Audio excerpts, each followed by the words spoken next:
Se eu te contasse que o maior golpista de todos os tempos não roubou um banco, não criou uma pirâmide financeira e nem clonou cartões, você acreditaria? Esse homem fez algo muito pior. Ele inventou um país inteiro do zero. Ele desenhou o mapa, criou a bandeira, imprimiu o próprio dinheiro e vendeu terras que não existiam na Bolsa de Valores de Londres. Ele convenceu centenas de investidores ricos a colocarem todas as suas economias em um paraíso tropical fictício. E o pior, ele convenceu famílias inteiras a entrarem em navios para morar lá. Quando eles chegaram do outro lado do oceano, a única coisa que encontraram foi uma selva mortal e intocada. Esta é a história real e inacreditável de Gregor MacGregor, o homem que vendeu um país invisível e faturou bilhões em valores atuais. Prepare-se, porque a ganância humana nunca foi tão longe. Para entender como tanta gente inteligente caiu nessa loucura nos anos 1820, nós precisamos entender quem era o arquiteto por trás de tudo.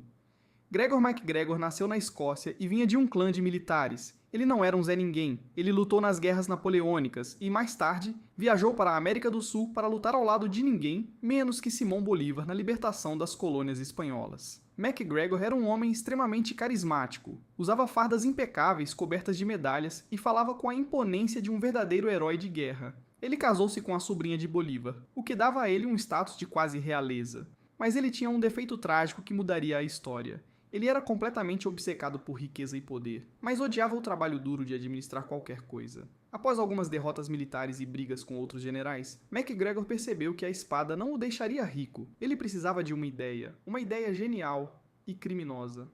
Em 1821, MacGregor desembarca em Londres e o cenário que ele encontrou era o paraíso dos especuladores. A Inglaterra estava passando pela Revolução Industrial, a economia estava bombando e as taxas de juros dos títulos públicos do governo britânico tinham despencado. Os investidores londrinos estavam desesperados por qualquer negócio que prometesse lucros altos. Ao mesmo tempo, os países da América Latina estavam declarando independência da Espanha, como o Brasil, a Colômbia e o Chile. Esses novos países precisavam de dinheiro e começaram a emitir títulos de dívida na Bolsa de Londres. Todo mundo queria um pedaço do novo mundo. As pessoas compravam ações de minas de ouro que nem sabiam se existiam. A ganância cegou o mercado. MacGregor olhou para aquela loucura e pensou: se eles estão comprando títulos de países que mal conhecem, por que eu não crio meu próprio país? MacGregor se apresentou à alta sociedade londrina como o cacique, ou príncipe de Poí, uma nação independente localizada na Costa dos Mosquitos, na atual Honduras. Ele dizia que um rei indígena local tinha cedido aquelas terras maravilhosas para ele. E aqui começa a maior aula de marketing enganoso da história. MacGregor não apenas contou uma história, ele criou uma realidade alternativa. Ele contratou tipógrafos para desenhar um mapa detalhado de Poiá, mostrando rios cheios de ouro, terras férteis onde tudo plantado crescia 3 vezes mais rápido, e uma capital moderna chamada Saint Joseph, com palácios, teatros e um parlamento. Ele escreveu, sob um pseudônimo, um guia de viagem de 350 páginas detalhando o clima perfeito do país, onde não existiam doenças tropicais. Ele criou uma bandeira oficial, um brasão de armas e começou a imprimir o papel moeda de Poiés em Londres, trocando libras esterlinas reais pelas notas falsas dele. O golpe estava pronto.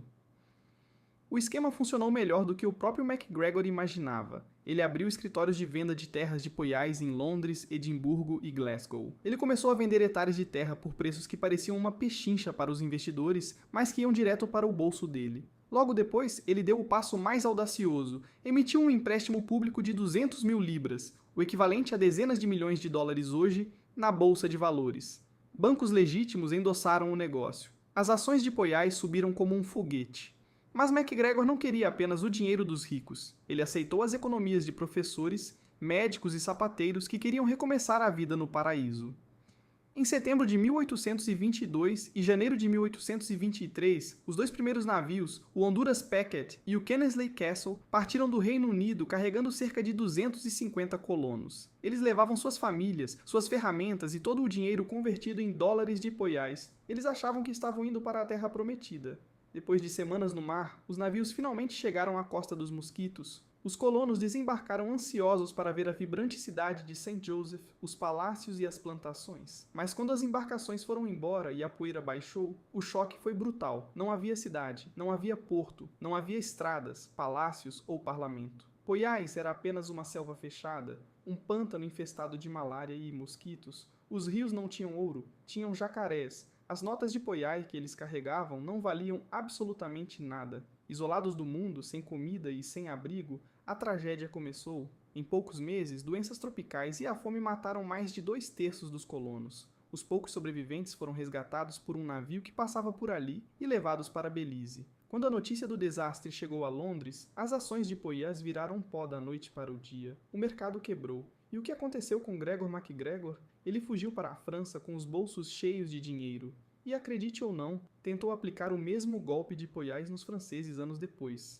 Gregor MacGregor faleceu anos depois na Venezuela com honras militares, sem nunca ter sido punido de verdade pelo massacre e pelo golpe de Poiás. Ele entrou para a história como o homem que levou a ilusão financeira ao seu limite físico. Poiás foi o lembrete mais doloroso de que, quando a promessa de ganho fácil é grande demais, até o mapa de um país pode ser falsificado. A história se repete hoje com criptomoedas falsas, empresas fantasmas na bolsa e pirâmides que prometem o mundo, mas entregam o vazio. Se você chegou até aqui, comente a palavra Poiás, para eu saber que você faz parte dos 1% que conhecem o maior golpe da história. Não se esqueça de curtir o vídeo e se inscrever no canal para não ser a próxima vítima dos MacGregors modernos. Até o próximo vídeo.